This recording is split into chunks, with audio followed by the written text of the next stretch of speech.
All right, so we were talking about doing an ITC format mission. Off camera, we rolled a 3. Rolled a 3. So the ITC formats, which you can find, just search for ITC on missions, and you can find those pretty easily. But the number 3, which maybe the tablet's going to show it on the computer screen here or not, doesn't really matter. Number 3 has, the missions are split into 2. There's a primary and a secondary mission that are both worth 4 points. And then there's also 3 secondary objectives for each mission. And then the primary mission is always one of the regular missions that you find out of the book, one of the 6 regular Eternal War missions.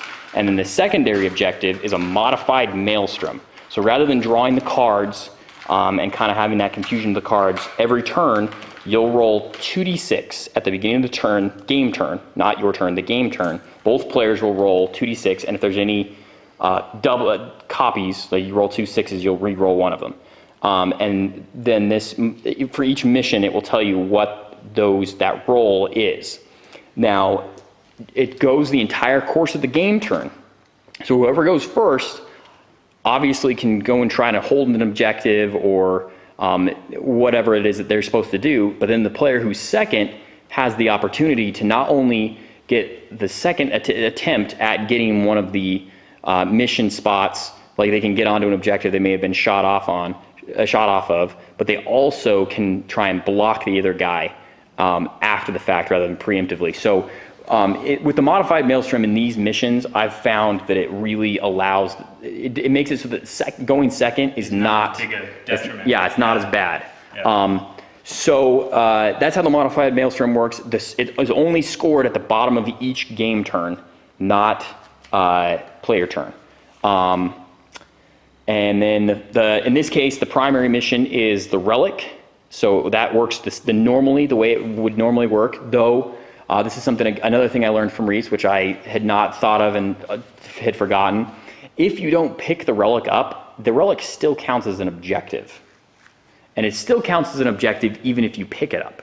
So let's say that you have picked it up with something that's not objective secured, and I managed to get within 3 inches with something it is. Wow, even though you're holding it, I score it. Wow. So I didn't know that. Yeah, that's something you got to keep in mind, keep track of. It makes it so, I honestly think, and I mean, that's straight up out of the way that the BRB reads it. Is this one relic? This is relic. Okay. Primary relic, secondary Maelstrom. The 3 tertiary or bonus points are first strike, table quarters, slay the warlord. So in the ITC format, they've come up with another 4 or 5 extra secondary objectives, which allows for some variety to be in the missions. It's not just the same 3 every time. And frankly, I think most players that play the 40K in any format find the First Blood to be a little bit. Yep. It's too powerful. It's too powerful. It's very imbalancing. It's really sad when you're playing a game, especially if you play an Emperor's Will game, when you find that both of you just sat on your objective the whole game, and whoever got First Blood won the game. Mm-hmm. That doesn't make for a very fun game. So they've come up with different different bonus points, and they've switched them around. So in this case, first strike is during the first game turn, destroy an enemy unit. Both players can get it. So let's say that I go first and I kill one of Rich's units, I get it, and then he returns on his turn and he kills one of mine, he gets it as well. Okay. Slay the Warlord, of course, is still Slay the Warlord. Table quarters is like old 5th edition style table quarters. You divide the board into 4, and then for each unit that is in a table quarter, whatever majority they are in, at the end of the game, they count as 1 point towards that table quarter. And it's important to note, for the purposes of transports and independent characters, they have to be separate to count as a separate unit. You don't get it for being in your right. Right. So if you have your big fat Death Star, and with quotations, and you have four characters in it, 4 independent characters in it. Right. If they are part of the Death Star, it's 1 unit. If one of these orc guys are in their truck, it's 1 unit. They have to disembark. Okay. Same thing with all my guys. You know, I have 3 characters. I've got all these guys that, again, they have to be separate out of their transport to count as a separate unit for that purpose. Right. Okay, these missions come with a preset deployment as well as the preset mission. So the deployment in this case is hammer and anvil. That Hammer and anvil the is hot dog or the hamburger? it's the hamburger. Okay. So if you guys haven't done, I've done this with the people I play with to remind us, because the names sometimes get confusing, especially when you played for many editions. you played for many editions. Dawn of War used to be a Vanguard strike style deployment, and now it is what used to be the pitched battle. Right. So it gets confusing to us. So we instead came up with monikers that make sense to us. So if it's the 12-inch deployment this way, it's called hot dog. That's right. If it's the 24-inch deployment this way, it's called hamburger. And if it's the Vanguard strike, where you cut it in half like this, it's the grilled cheese. I love it. So it makes so much sense. It reminds you that because you always cut your grilled cheese on the angle. Right, yeah. Cut it in. If you're cutting it square, you're doing it wrong. You heard it here. All right. So neither one of us. There's a step on these ITC format missions. There's a step-by-step process that gets you from where you start walking up and meeting your opponent to let's start the game. So when we've already rolled, we've already told you what the mission is. The first thing that you do after that is you adjust and define terrain with your opponent. So we set up the terrain.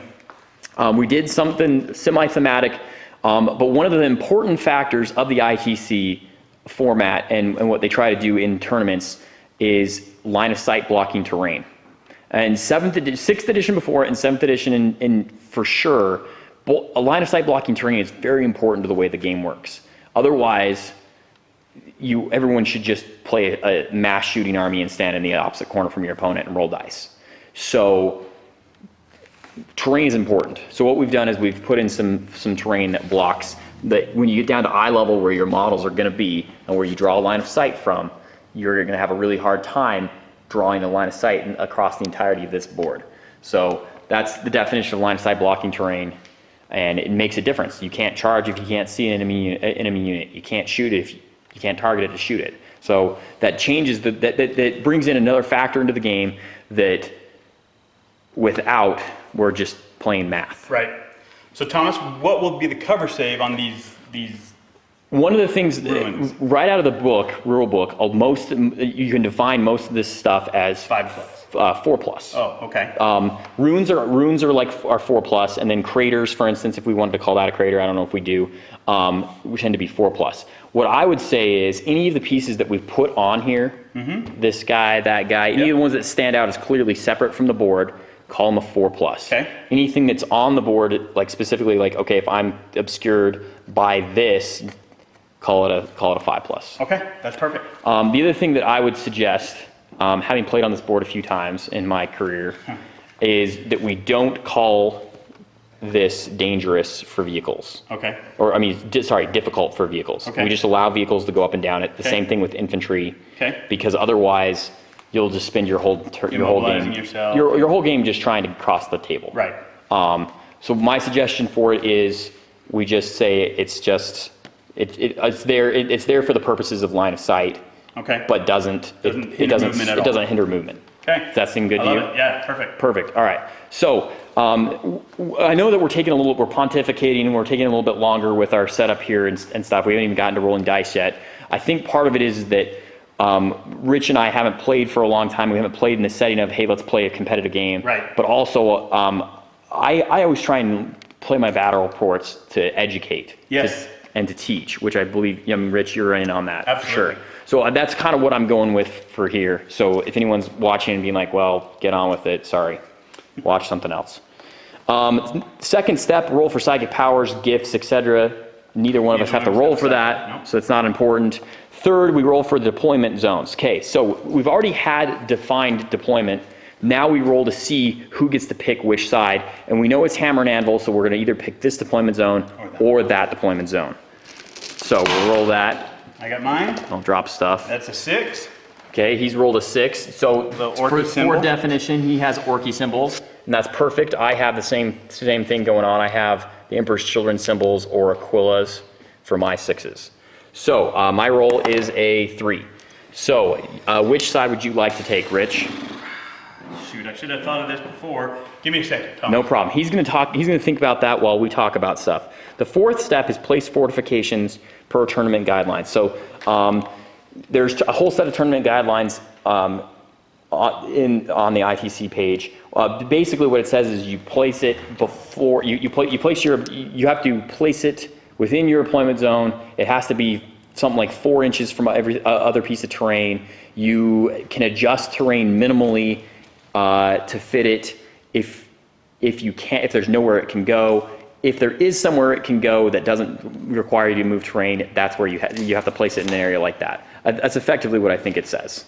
I'm going to take this side, Thomas. Okay, so he's taking this side of the board. Neither one of us has fortifications.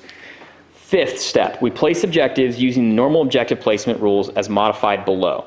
So the relic is placed normal, it's in the middle, and then each player places one maelstrom objective in their own deployment zone that are numbered 1 and 2. Here's 1 and 2. So we have 1 and 2, okay? And I will place mine first because he won the roll-off. That's usually how I tend, I played a game with Reese. We talked about this very subject, and I don't remember what it was that we said. But I'm going to go ahead and place mine in the deployment zones. In this case, on the hammer and anvil, are 24 inches up from the short table edge. So I can go all the way to right here with my objective. So I'm going to place it right here just inside. I'm going to go right here, right like that. I like that. Now the reason that I'm kind of placing it here is this spot I like to have line of sight. I want to be able to have line of sight, and all of my vehicles are objective secured as well. So I could have a Razorback back here just sitting on this objective, shooting as loud as can in each turn, and holding the objective. And I didn't want to go too close to this edge here, because if I did, that means that some nasty little orc could hide down here and be within 3 inches, and I couldn't see him with my vehicle per se. So if I go back a little bit here, I still have a nice place that I can draw line of sight to, be 3 inches from if I wanted to huddle up against this terrain for a cover save, and at the same time, yeah, best of both worlds in my opinion. And I'm going to place mine. You want to 6 inches in. Oh, 6 inches. Yeah. So it still follows normal deployment rules. One of the things the ITC format tries to do is it tries to strike a balance, and obviously it's not always perfect. It's a living document, and with the release rate of GW, that obviously causes its own issues. But it tries to stay as true as possible, while at the same time adding a little more balance than Games Workshop puts into the game. To the rule set. So as per the normal rules, when you place an objective, it has to be placed 12 inches from each other and 6 inches, at least 6 inches from the table edge. So, and not in impassable terrain. But none of this, we defined none of this is impassable. Right. Everything you can, if you can fit a model on it, it can be there. So he's gone over here in his deployment zone on that piece of terrain, which will be a 4+ cover save if he's got infantry models in it or monstrous creatures, darn them. Right. And he's 6 inches in.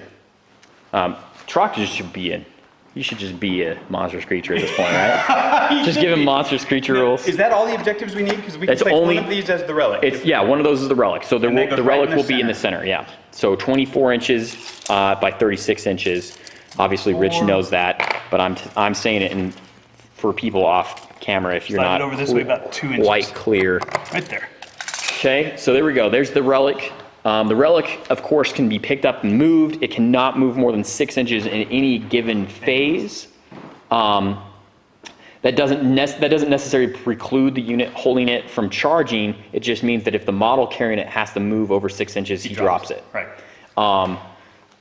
You pick it up at the end of the movement phase, a model that's in base contact.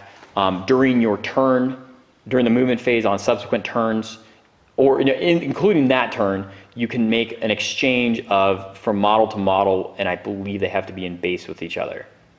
Don't quote me on that. All right, so that was placing objectives. So then, for the sake of what's going on, is during when we roll off the top of each game turn for the Maelstrom, some Maelstrom mission, some of the roles will say control objective 2, control objective 1, and by the end of the game turn, if you're doing that, you gain 1 point towards the Maelstrom. Right. So it's possible every turn to gain a maximum of 2 Maelstrom points, and then whoever has the most Maelstrom points at the end will win that objective or that will win it's called the secondary, but it's worth 4 points towards the victory in the game. And yeah, okay. So next is step 6, roll for warlord trait. You can't use tactical traits because we have a modified maelstrom, but you can, if your opponent has a Lord of War, you can roll on the escalation warlord table. Nice. If you would like. I haven't so far, but that's because I have a set warlord trait. Okay. I'm going to roll on the orc table just because I like to. I got a 5. I'm going to re-roll that because I don't like 5, which is... Now, who is your warlord? It's Chirok, right? Yes. It is Chirok, okay. That's kind of a brutal. He can re-roll 1 failed armor or invulnerable save. He has the lucky stick. Doesn't matter. For him. Yeah. So you got a 1. So Prophet of the Wog. All friendly units with Here We Go also gain Fearless when he calls a Wog. That's great. Very good ability. Very, very powerful word. Yeah. So, curiosity, why do you like the orc traits? You think that they actually play for your army, or are you doing it? I do it because it's orcs. I like, if I get 3, that is awesome. That's the one I want. That's amazing for me. 1 is good. 1 and 2 are good too. No, it's 2. Sorry, it's 2 that I want. But 1 and 3 are good. The other 3 are horrible. So, okay. Well, with having the CAD, the combined arms attachment, one of the command benefits out of the regular rulebook is that if you have that, you can re-roll your warlord trait. So that's why he did that. The reason that I asked, though, is from the perspective, obviously I have the Space Marine Codex, which even though their warlord traits got better, they're still very meh. So you roll out of the book. Khan has a set one. So if I want Khan to be my warlord, and I need him to be my warlord because unless he has to be my warlord to be able to get the scout move. Oh, okay. So he has a set one, which is the champion of humanity, which means that anybody from the armies of the Imperium within 12 inches of him can re-roll pinning and morale tests. Very nice. Yeah, it definitely got better. Those warlord traits got better than they used to be. That being said, I think that the best warlord traits available in general are the strategic. Yeah. And that's where I roll if I don't roll on the orc traits. Right. And sometimes I'll take the thinking cap and then I get extra strategic. There you go. I just chose the orcs. All right. So we've rolled for that. Now we roll for Night Fight. It's here in the list as it's written, and I don't know how a tournament would necessarily define it. As defined in the rule book, either player has to want to roll for it for it to happen. I want to roll for it. Well, that's cool because I like it too. Okay, so go ahead. We'll roll it. 4+ it happens. Yes. So we have Night Fight turn 1, which is basically stealth. On my little turn marker here, I've got a little moon that goes on the number 1. So that's to help me remember. Look at that. That is awesome.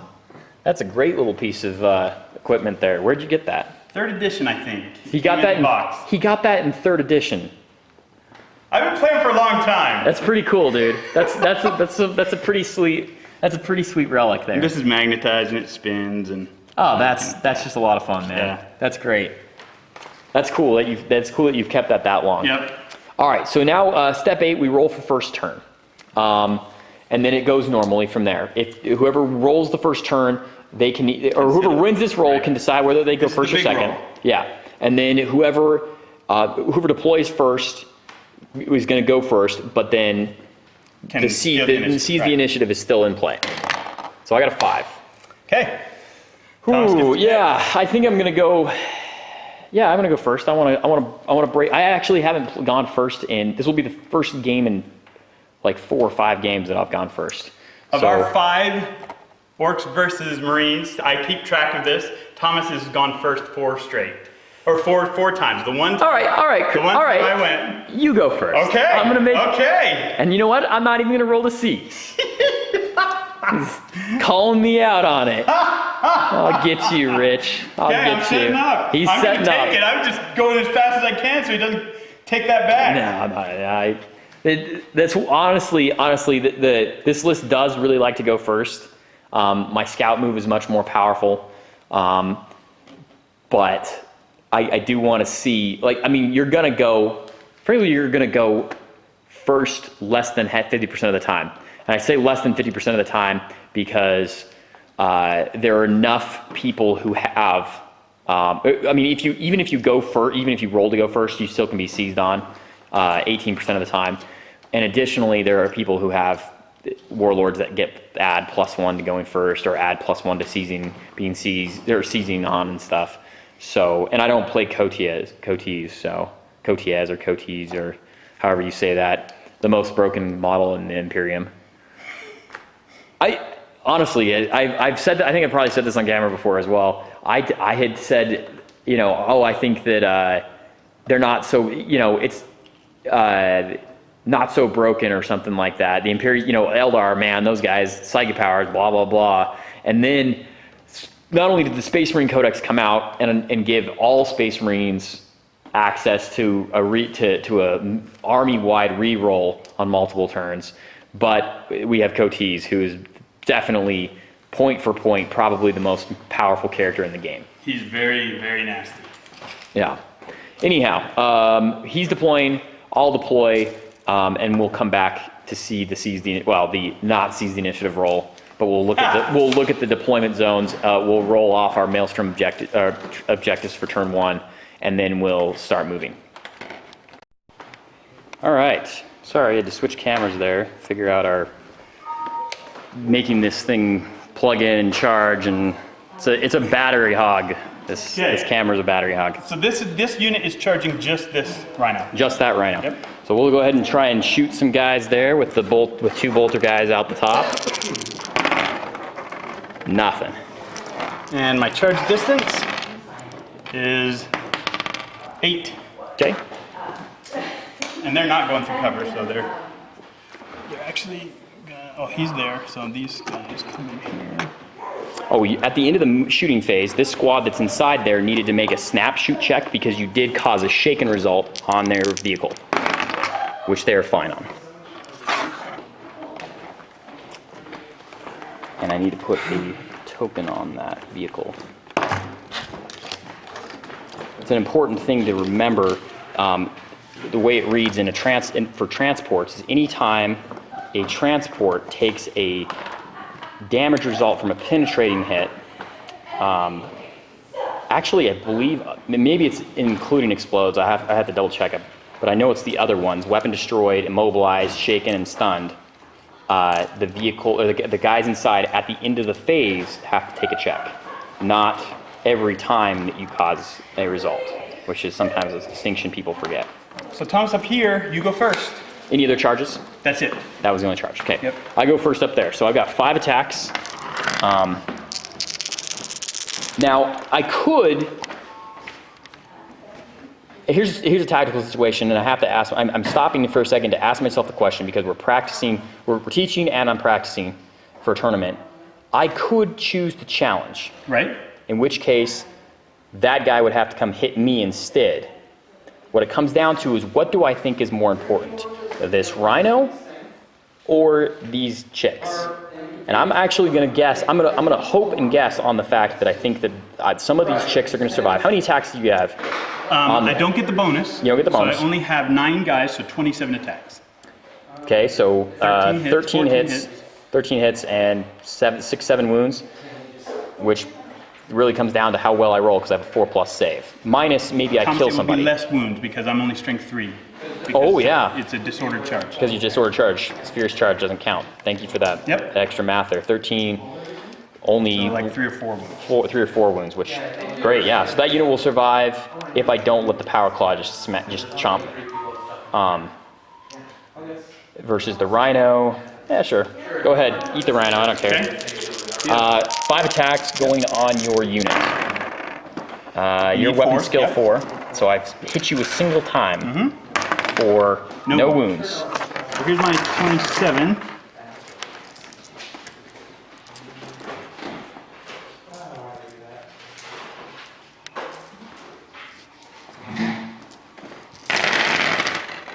Hitting on 4s. Yeah, because scouts got a buff to their weapon skill. So all those 3s that orcs are used to being able to hit scouts on, they don't get to. I need 5s to wound. 3 wounds. You said 3 or 4. So we're okay at math. We're okay with, hey, look, your orc die saved me. And you lost 1. But my die didn't. All right, so I've lost 1 guy there. And then my power claw on the ride. Okay. Power claw on the ride. 3 hits. Yep. Strength is only 8. So 3 pins. Okay. You are AP2, so a 6 will explode. No. No explosion. That's wrecked. Okay, so it's wrecked, and here's my pin check. We are not pinned, and I have to make another snap shooting check because this is a separate phase from the shooting phase in which I took penetrating hits that caused some sort of damage. I'm not, so those guys will just get out within 3 inches and be able to shoot and act. So I don't hurt them? I don't hurt the guys inside? No, because it's just a wreck, not an explosion. Okay. Okay. On the other hand, you don't explode in your face either, which is which is a plus. Very nice. Your knob is the closest model. Yes. So you lost the combat. I did. I lose actually by 4. Why 4? By 7. By 7. Because you caused 3 penetrating hits on the ride in the same combat. I did not know that. Each glance it counts as 1 wound. Each penetrating hit counts as 2. Okay. So I did 7. Yeah, yeah, and I guess it does it count if you overkill? Because it only had 2 hull points left. I think overkill does count now. Does? I don't know. We don't have the rules, so it's either 5 or 7. It's one or the other. Either way. Let's see if it matters. I will run. Right. I believe I am within 12 inches of con. That's a long 12. It's a long 12 to be within 12 inches of con. So I don't think I'm within 12 inches of con. I'm in fact just out by give or take an inch, just about somewhere around an inch. So they will run. The orcs will try to catch me. Yes. I got an 8. I got a 9. You get away. Yes, I got a 9. So yes, I get away. 2d6 fall back for 10 inch. Consolidate. You consolidate 3 inches. So let's do that other combat. And, we'll do that and then consolidate. And then we'll do I'll get all the guys out, all that stuff. So I have 36 attacks. Yep. And these are at strength 4, so they can glance. And I am hoping that he's gonna beat me down here because I don't want that claw to run the chance of exploding. Well, actually, you know what? Never mind. I take it back. I hope you explode. That is correct. It is a strength 4 hit on the outside against you. All the 1s and 2s, but 3s hit because he's weapon skill 4, and vehicles are considered to only be weapon skill 1 as long as they're not immobilized. Okay, and I need 6s to glance. Which you do. Plenty. A lot. All right. That's 7 glances. I need to take a pin check. Yep. Which I'm okay on. I don't have to make any kind of snapfire check because you did not cause any kind of damage result. So these guys, this ride is destroyed. I handy magnetize these. I have tokens for it as well, but sometimes it's easier, limited number of tokens, and also I like showing off the fact that I painted the insides of my tanks. I'm a little conceited, yes. So these are destroyed. That gives Rich his 1 maelstrom. He gets 1 point towards maelstrom because he destroyed an enemy unit. I have to get guys out, and fall back. And you need to consolidate. Yes, and this, I did get this as well. Yeah, you will get that if I don't contest it. You fall back before I consolidate. Yes. So go ahead and do that. An important distinction. I can go and contest that. It doesn't score until the bottom of the turn unless it's the kill the enemy unit. But yes, let's. We're going to do that. Make those movements. We'll go to the top of my turn. We'll show those movements off. We'll roll, and then I'll make my movement, and then we'll go from there. Okay, just to show you these movements before we go to my turn and I move all my models and you can't tell what happened. These 5 guys got out behind. Here's the 10-inch fallback move. I altered, usually it's supposed to be straight back, but you have to ignore other units, and this kind of died at the same time and I hadn't gotten these guys out, so I angled it just a little bit and came back here like this. Not a huge distinction in the way that I ended up moving. I still moved 10 inches. These guys in their ride came out on this side. Strategically, what I'm trying to do is give myself options and also give myself good line of sight placement, or lines of sight for my grab cannons, because I don't really want to have to move them anymore because they lose shots and range if they do move. So that's where we're at now, and we're going to go to my movement turn 1. Yep. All right, my movement phase. So kind of just a miniature surge forward. Some of my units actually got pinned down because I lost the vehicles and stuff. my goal is to try to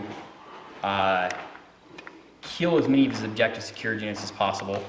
And did you end up picking up the relic? By Yes, on the Death Kappa. The Death Kappa has the relic. Okay, that's important. I should kill that guy. I forgot to shoot him, or I could have shot him or turbo boost, but I forgot. Did you want to? It's all right. Okay. He's protected, I think. Right. So movement phase, the command squad came up the middle. Readjustment on this squad here. This guy, I'm just going to move this guy like this. Not a big adjustment. These guys back a little bit because I want them to be able to see what they're doing. Ooh. You still have lavas, but the lavas are probably going to do. I mean, if you shoot this squad with the lavas, I'll be sad, but I'm not going to be that sad. Command squad moved up. Scouts moved up here. Those guys didn't move. Oh well. These guys kind of adjusted. Pivoted this tank, kind of readjusted these guys. This tank readjusted. Moved this vehicle, or this guy up. He was hanging out down here. Scouts moved up as well. This guy moved over. He's objective secured. The lavas aren't, so I'm going to be able to take that from him. If I kill an enemy unit, I'll get 2 points. Rich will end up with 1. Which is what I need to start building some maelstrom points. That's one of the benefits of my battle company, of having lots of objectives. Right. I have to play to that because, and try and do as much as I can, because anytime that Rich rolls a result that has a destroy enemy unit, Rhinos are easy. Really easy for him to destroy an enemy unit. My goal here is I'm going to try and shoot some stuff, maybe put some wounds on this big fat unit, which I know is going to charge me. It's just going to happen. And then my command squad is going to try to go after his 2 units of orc boys here and hopefully kill. My hope is to do enough damage that I can run them down and have them both die. That would be primo. We'll see how it goes. All right, so shooting. This guy will shoot, let's see here, I gotta do some order of operation here, make sure I'm doing this right. I'm out on that. You said these guys are not objective secured. Not objective secured. All right, well, we'll shoot at the closest one, I guess. Okay. With this guy. He's gonna shoot at the closest one. So here's I will jink. You will jink. Here's multi-melta. It does hit. It does roll 1. No wound. Here is the bolter. Both will hit. Looking for 5s. No wounds. No wounds. Okay. They do have a power weapon in close combat? No. So it's just a single attack? Yep. No, they have 2 attacks. They have 2 attacks? Okay, it's an attack by, effectively. Cool. All right. So that was nothing. Didn't do anything there. This las cannon here into that orc truck. Thomas, the battery's blinking. Uh-oh. Here. We got to figure out how we're gonna get our battery working here. We have a finicky cord. Oh, okay. Uh-oh. All right. Well, this might be a very short bat rep, guys, because we may not have power. Let's pause it. Well, yeah. Let's go ahead and pause right now. Razzle dazzling. You have to razzle dazzle back. We're here on camera. Okay. Razzle dazzling. Because we had camera problems, we're just going to do a recap. Thomas, do you want to go over what happened? Let's do it. All right, so this charge, I tried to charge over there, failed to charge. We were at the end of shooting phase, right? I think that's right. Okay, so I failed to charge there. I rolled double 1s. They do have move through cover, so they don't get stopped by that. But on the other hand, it was over 2 inches. Yeah. This fight here, I came in, impact hitted the guy. Both of us failed to do anything else to each other, and then I won the roll for hit and run, the run. Sorry, you roll off when both sides have hit and run if both sides want to hit and run. Which we did. Which we did. I won, and I fell back. I came back 4 inches, and then he consolidated 5 inches. So he beat me in distance-wise and came over here. I have caused 1 wound to him. One other little thing I did at the end of the very good over here was I turbo boosted. I got within 3 inches of that objective. I contested it, but he's not objective secured and I am, so I actually controlled it, which means I get 1 point for controlling it here right now at the end of the turn. Right. The charge here went in, did a bunch of damage, had to reroll a bunch of stuff because I kept giving myself more attacks than I was supposed to have. The result was there's 5 guys left in this squad, including his boss dude, and there's 4 left in the other unit. And the 4, these 4 who didn't have a boss fell back. The reroll with the boss pole kept these guys in, and then Initially, I was thinking about not hit and running, and then maybe hit and running, because I had this big fat unit that's going to cause lots of pain and anguish to me. But then I was like, okay, I do need to hit and run, and then I failed my hit and run. So I thought about it a lot and then failed. So that is where we are at for the bottom of turn 1. In real game time, we've spent probably 3 hours already. So we're having a good time. That's the point. We are. So at the end of the turn, I get 2 points because I destroyed an enemy unit. This truck went down. That, I think, might have been my only unit that I had destroyed. And then you destroyed an enemy unit, which was one of my rhinos. Yep. And then I this. control that. So I get 2 points. Rich gets 1. So I'm up by 1 on the Maelstrom. So beginning of turn 2, we'll roll again. I rolled a 5 and a 6, which is bad for me. A 4, which is destroy something, which I love. And a 1 again. So you got to control that objective and a 4, and then and kill an enemy unit. And then mine is have a scoring unit. Okay, we got the camera to work a little bit. This bat rep was going to be a full bat rep. Now it's going to be a after each phase kind of bat rep. Right. We missed out at the end. We were rolling to see what our at the beginning of the turn. I rolled a 5 and a 6. A 5 is I need to have a unit in his deployment zone. A 6, I need to have 3 of my own and none of his in my deployment zone. Right. So we're going to try and go for those. His again was kill an enemy unit and hold objective 1 over there. Right. So he's moved. Tell us where he moved. So I moved the grots up. They're going to shoot at the scouts, and if they need to, I guess they'll try to shoot at that. Other things should handle that, and then they can shoot at the scouts as well. Okay. Then my Ludas are in position to fire. These guys moved over to fire. They got to take care of that. These guys jumped in a truck and just moved to get out of the way. He moved back with the relic. Okay. The Death Copters came up this way. And Thomas, I'm going to move them because I didn't realize when I moved them, I didn't know my objective. That's cool? That's totally great. You didn't know that you needed to have models in my deployment zone to block me. So I'll go ahead and move those just over here a little further. And then these guys moved and this was the Orc unit that was here. I called my Wah. Called the Wah. So the Orcs can run and charge. Yep. So they moved up here. This unit moved out of the truck and then ran down to here. So I'm going to charge into all this mess right here and see what I can do. And yeah, that's about where I am on movement. Okay, sounds great. So I'm going to start shooting. I'm going to shoot. Okay, we're going to turn the camera off again because we'll come back at the end because the camera's going to die. All right, so we had a brutal turn 2 for me. Really good for Rich. He's in a strong position right now. So tell us what happened. So this main charge over here, this unit charged in, clobbered those Devastators, moved into a little bit of cover, but they're probably going to catch some fire. I've got the 3 Death Copters still over here fighting, but here's the main carnage. The units here, the challenge was with the mech. That's one of the tricks you need to know if you're an Orc player. If you have a mech, you want to stick mechs in units and charge with them so that the mechs can take the challenges. Right, so it doesn't go on the power clause. Right. So the mech took the challenge, got killed. Oh no, he didn't even get killed because he took it on a regular sergeant. I took it on regular sergeant. But then this unit just hammered. Thomas rolled. He had been rolling awesome the whole game, and then he rolled really poorly on his saves. Really, I don't think it would have mattered much. Disgustingly poor. Okay, well, look at it this way. I had a captain with a 2+ save. You did 16 wounds to me. Statistically, 18 would be three failed 2+s, three ones. So I would have taken 2 wounds. But you lost him. I lost him after like 4, and then Khan failed 6 rolls in a row. And then the chaplain. And then the chaplain failed 3 after 3 rolls. Like it just nobody made any saves. Is what happened. The only saves that were made were by one single guy he made 2 Feel No Pains in a row when he didn't have anything else. And then my Storm Shield made a single save and died on a second save. Right. Like it just was like one thing after another, everything died. And so that puts me in a really bad position for... I didn't get a good consolidation. That was helpful to Thomas because I just had to... Right. I mean, hopefully I can do some damage, whittle them down quite a bit because their mobility is going to make them a really unhappy factor for the rest of the game. Right.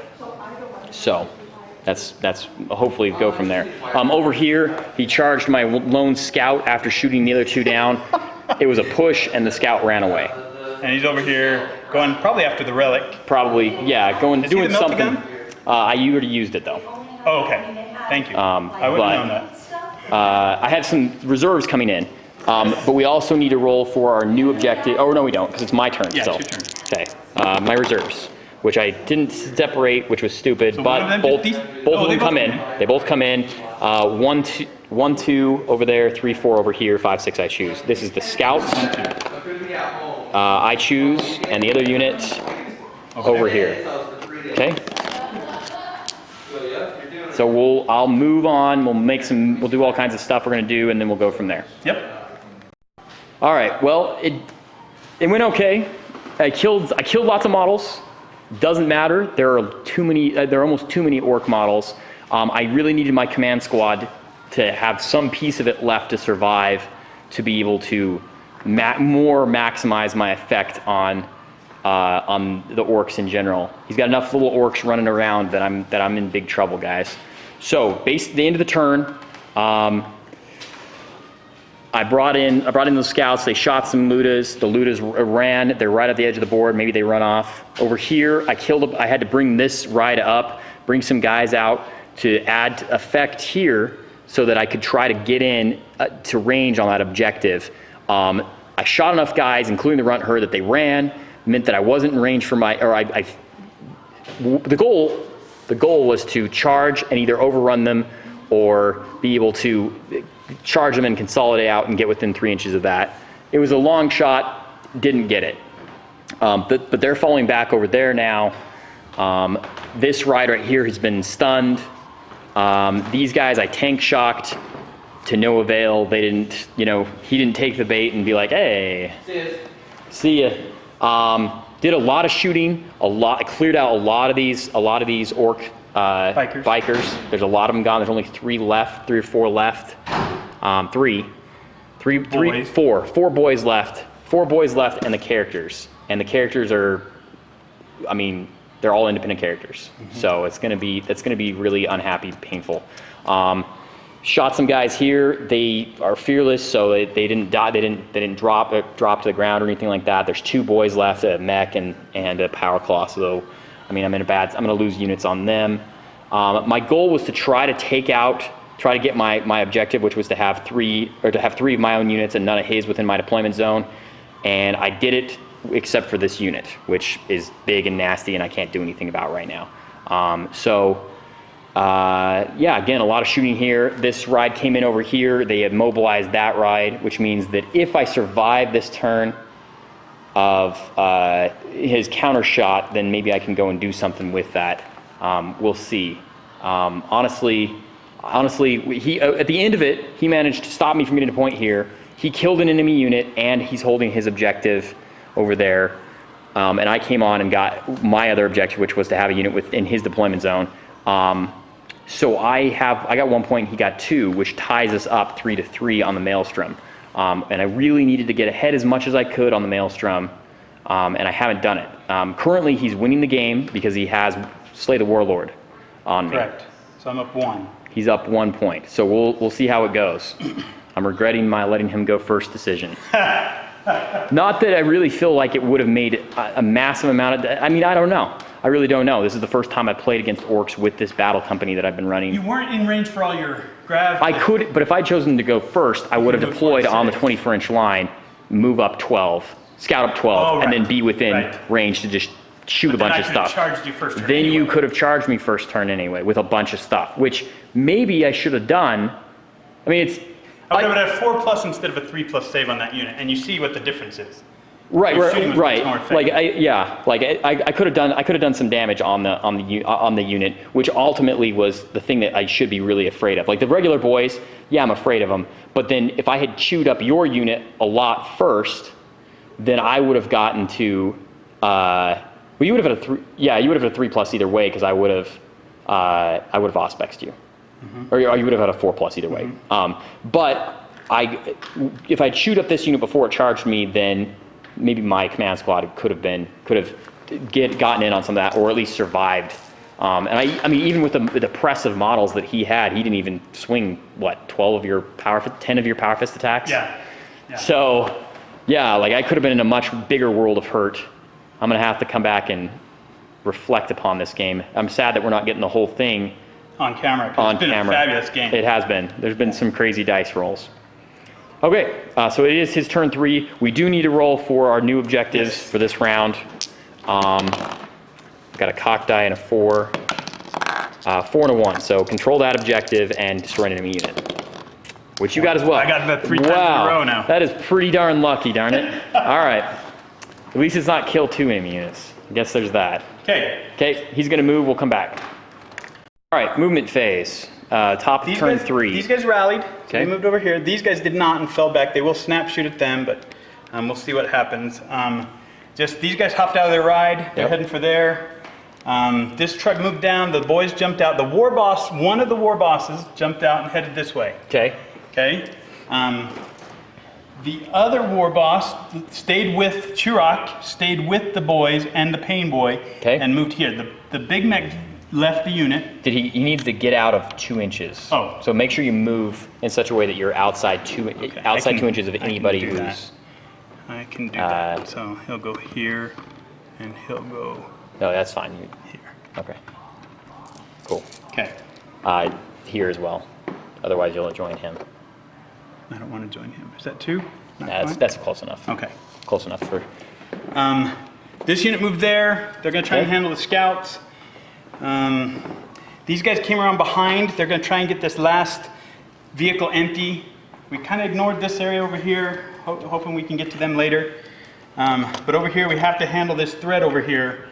So the war boss, the second war boss, came over to try and handle that. Try and deal with that. Yeah. I do have grots that can do some stuff if they want to. So they're gonna hopefully do something. And that's really it. This guy hopped back over. Yes, he hopped back over with the relic, Okay. so he's vulnerable now, but have to make choices. Right. So, this one death copter hopped over here to charge in to stop that grab from shooting up my bikers. Gotcha. So that's his plan. Okay. And that's it. We're on to shooting. All right, on to We'll shooting. be back after this phase. Or do you want? So this is an after the shooting phase and including overwatches and charges. We're seeing before the assault phase what happened. Turn 3 for Rich. So the Grot's charged here into this lone scout. She shot a grot on the way in. She's stellar. The so boys far. charged in first and didn't take any damage from the overwatch. Then the boss joined them. Over here, the buggy jumped in. This unit charged in here. They made a 10-inch charge. 10-inch charge. I was very sad about that. And then the bikers did a combi charge and got both units and the tank. Yep. He was lucky and broke with all those units, and I didn't get to chase him down. Yeah, those guys got away So for now. that's the charges, and the vehicle over there. Yeah. With melta bombs. Okay. So let's do the melta bombs. Okay. Let's do it. Okay. My movement. I'm about to start shooting on my turn 4 after the results of the last turn. So this big old fight that he had. This is your turn 3. My turn 3. Sorry. He crushed this unit of Devastators who unhappily had to get out. That was awful. 2 of these guys lived, so they actually hit and run out this way. Now they're kind of in a position where maybe they can do something with that. It's a long hope. The game is he's still 2 turns for sure, and Chirok's big old unit is still alive. There's still a lot of orcs on the table. I don't know that we're gonna do it, but we've got a little bit. We'll see what the shooting phase does. If it does phenomenal, and Chirok is like dead at the end of it or something like that, then maybe maybe it will still be in the balance. These guys stood still because they're gonna take their shots. I'm gonna do is still in the movement phase here. We're gonna kind of move up here. Goal to get 12 inches to that. These guys moved up. They're gonna try and take that guy out. So there's no 6+, or there's no 4+. Tank shock these guys didn't really work again, but I still can shoot my last cannon. No big deal. Those guys moved over. They can see Chirok and they're within 24 inches. So they're going to shoot him. Same thing with that Razorback over there. Yep. It's lining up to shoot Chirok. That guy tank shocked 12 inches. They just kind of walked away from it. I was hoping that it would break them, or I would at least get within 3 inches of the objective. I didn't. So right now they're still holding it. I need to hold the objective. So in hope of that, I moved these scouts over to the edge to try and shoot them with bolters to kill them. And then maybe if I kill them, I can get closer by going flat out with the vehicle. Oh, okay. Oh, that makes sense. That's the hope anyway. So anyway, then these guys jumped on top of their ride because they're going to try and take shots at all. They wanted to be able to see all those guys physically to shoot them. And now we're gonna shoot. Okay. All right, so my shooting phase actually was pretty clutch. It's like the dice. Oh wow, sorry guys. So terrible. I'm sorry about that. My dice are trying to keep me in the game here longer, so they want me to suffer more. Everything that I shot at this unit basically just flopped, except for I did take two of the 4 boys out right at the end. So there's 2 boys left. It will cause a break check, which could be really pivotal if they break because they're not fearless anymore. Here, I shot that guy up. He's gone. The relic's on the ground. I'm probably just going to die before or he'll come over and get it with something else. This big squad will probably eat me, something like that. Here, shot well again. These guys had to go to ground to get a 6+ and only 1 lived. So I did like 5 bolter wounds. It was perfect. Over here, the scouts failed to kill a guy, but I did make him go to ground. So and then break test. You need to break test, and then there's 1 chick over here that went ahead and took 1 pot shot and got it. So he's got 2 guys left, 1 within range of the objective. If he falls back, I'm within 3 with this objective secured guy. I'll get that objective, and he won't. Right. But I mean, right now we're contesting, and neither is going to get it. Right. So there's some pivotal rolls here. I'm hoping that he fails. This one mostly, that one secondary. This one I don't care about. Okay. So let's do, which one? Let's do this one. Okay. Oh, he loves it. Hey, he's on the ground. Kindle. Yeah, he's hanging out on the ground. So let's do these boys. All right, Let's look at go, boys. run away, boys. Love it. Darn it. All right, well. And Chirac, this is a big one. Come on, dice. They're fine. Darn it. They're 9. It's not hot enough. Not hot enough. All right. So his turn 4. We'll roll for new objectives right points? now. Yes, points. This is Contested. Yeah, so it's and nobody. we both killed an enemy unit. So we both scored a point. Did I kill an enemy unit? Yes, I did. I killed that Yes. thing. So we're tied still, 4-4. So here comes the turn 4 objectives. 1 and a 3 for me. Let's hold that objective again and slay an enemy unit again. Okay. 5 and 6. 4. Yeah. All right, 1 and 4 again. Imagine that. Okay. All right, he's gonna move. We'll come back. Okay. Your movement. So little Chirac came this way. Little Chirac. He's gonna try and handle this thing. Little Chew. The boys are still on the objective here. The Grots didn't rally. Got all my looters over here. Movement, this truck turned around to shoot that scout. Yeah. That one's going after those guys. That scout's gonna annoy me, but I've gotta let him go. This way, I brought my Def Copt and all these guys over here to handle those last few boys.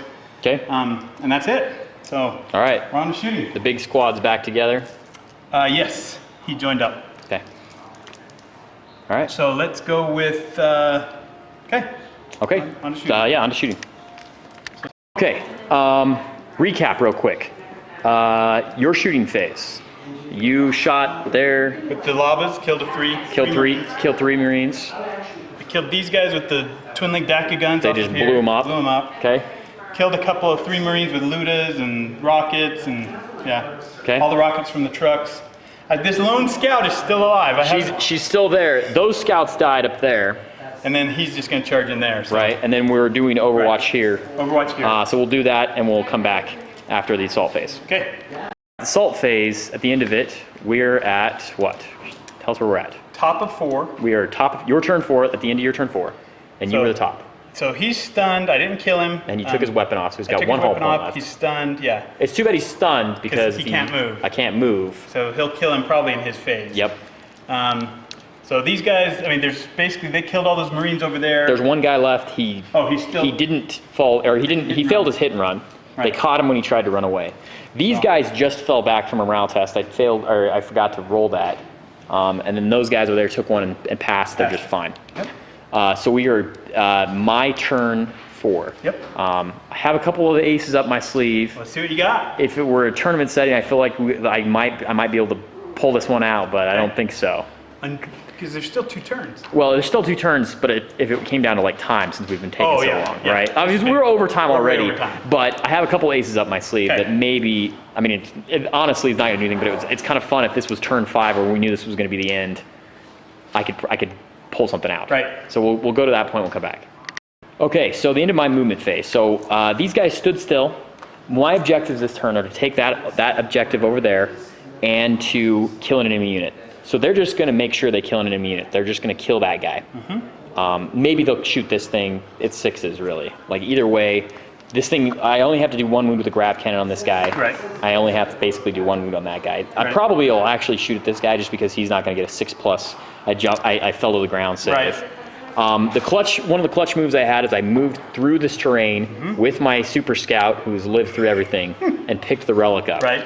And then if the game were to end at the bottom of this turn, she's going to run away with it, getting outside of 3 inches of this objective secured guy, Right.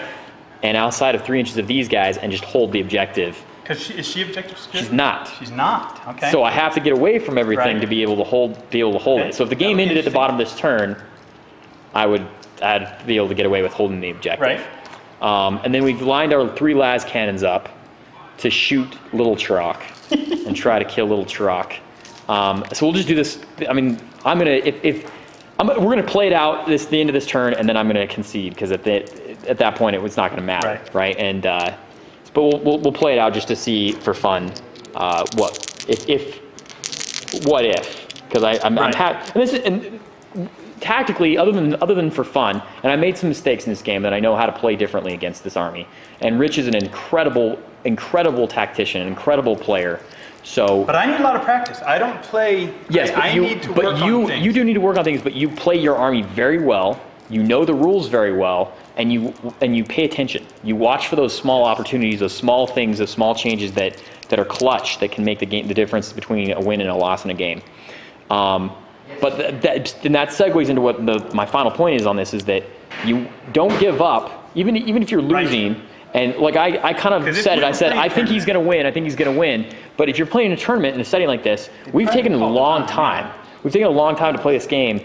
If I could get through this turn and then we knew the game was going to end, and we didn't, I mean, yes, we kind of slow played because we stopped and we were talking, we got the camera, but in a tournament setting, maybe neither one of us having actually slow played just based on the fact that we have hundreds of models to move. Right, and we were in combat so fast. We were in combat turn 1, you know, turn 2. No. Turn 1, you're right. I charged you. Yeah, you're right. So I charged you on the first turn. Yeah.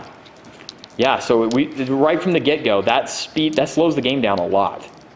It makes it so that your turns, you don't get as many turns. So anyhow, but based on that idea, the whole point of this is that I have some clutch moves here. You know, right now we're tied, right, on the Maelstrom. Because last turn wasn't I ahead? Oh no, because we're tied. Yes. Yeah, we're tied. We're tied on the Maelstrom. So we're tied on the Maelstrom. I hold this. If we stay tied on the Maelstrom, then it comes down to extra objectives, which then he would win on based on having Warlord, basically. This would have to survive. Yeah, we'll see. We'll see what happens. Anyway, I'm gonna shoot this tank first. Right. We'll start with the tank shot, which 2 hits. I need a 6 here. A 4 and a 4. I get to re-roll because it's a grab amp. Wow. 1 and a 2. Nothing. Bolter. Come on, Bolter. One hit. Give me that 6. Nope. Actually, the 6 wouldn't matter in this case. So far he hasn't destroyed. Haven't destroyed an enemy unit.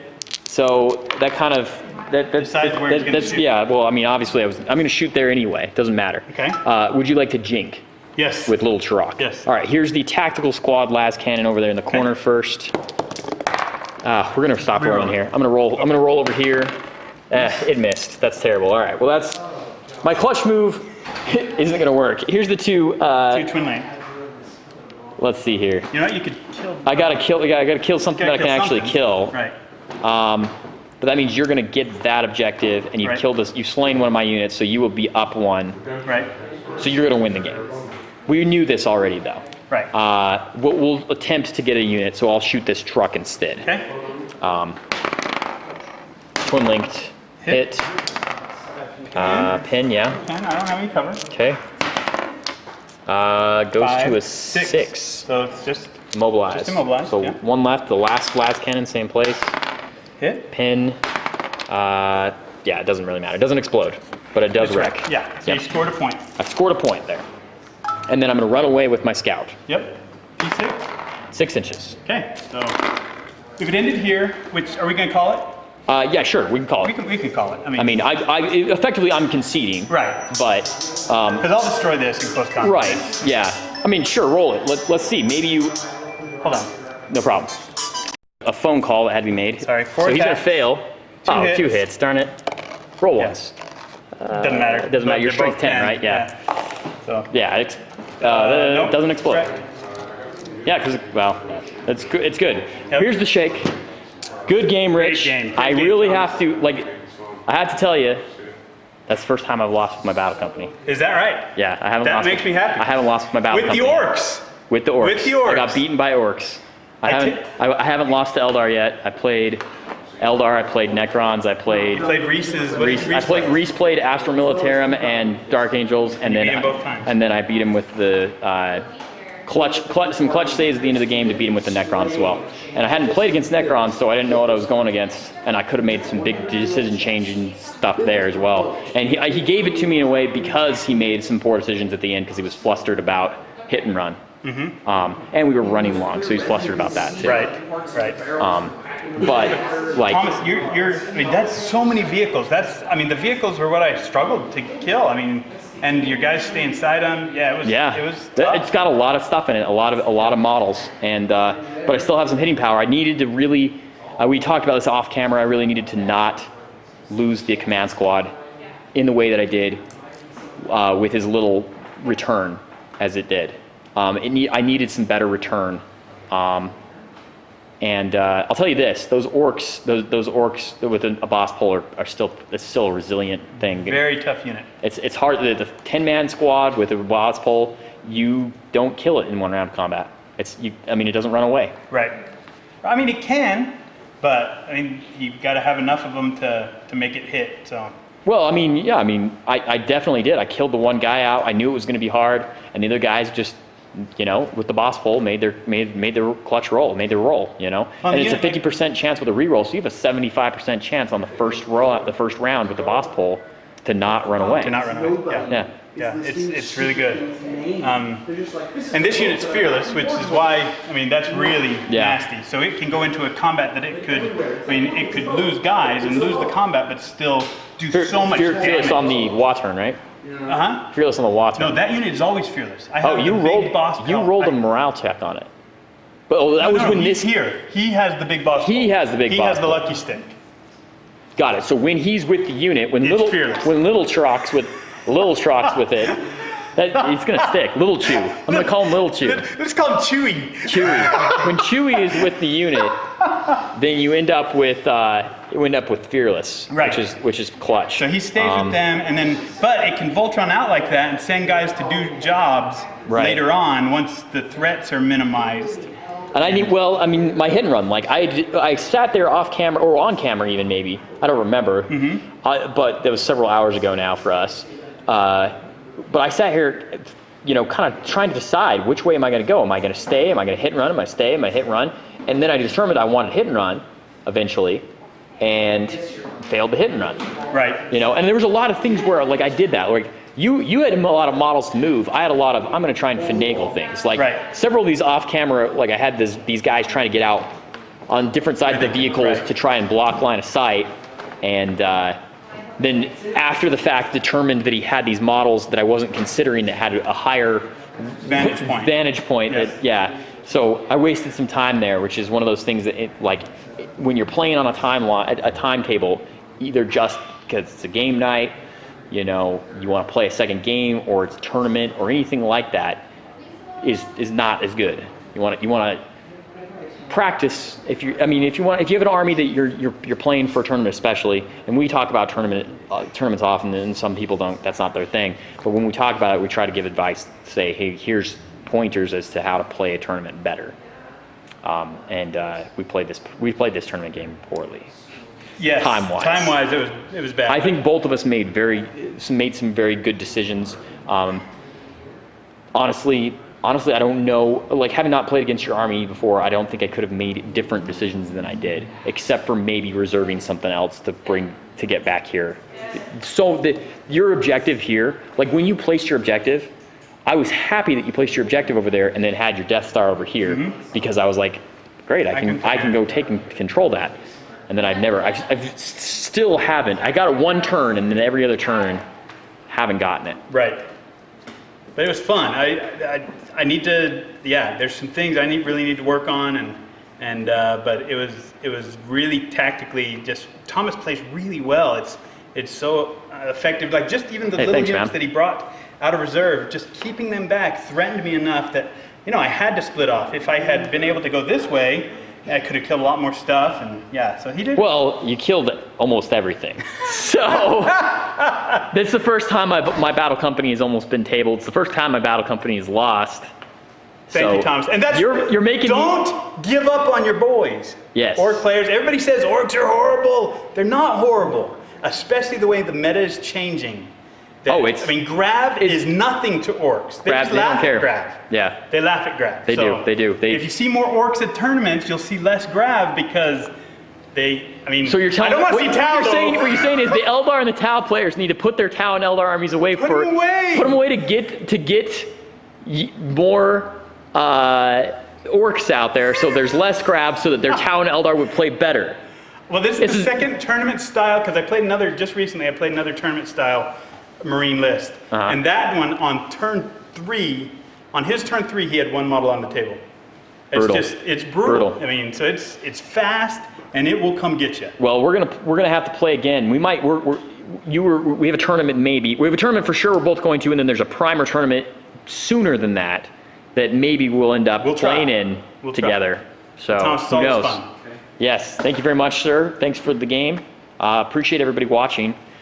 Check out bluetablestore.com for all of your secondhand models that we get trade in. You can trade in models. I have built entire armies off of getting models out of the trade store. In fact, we got some trade store guys working on stuff right now. It's a great resource. Check it out. 50%. Anything that's kind of like hasn't been painted is 50% of retail. So definitely worth a check out. And then inquiries, go ahead and bluetablepainting@gmail.com for any of your inquiries about getting projects. Thanks for watching.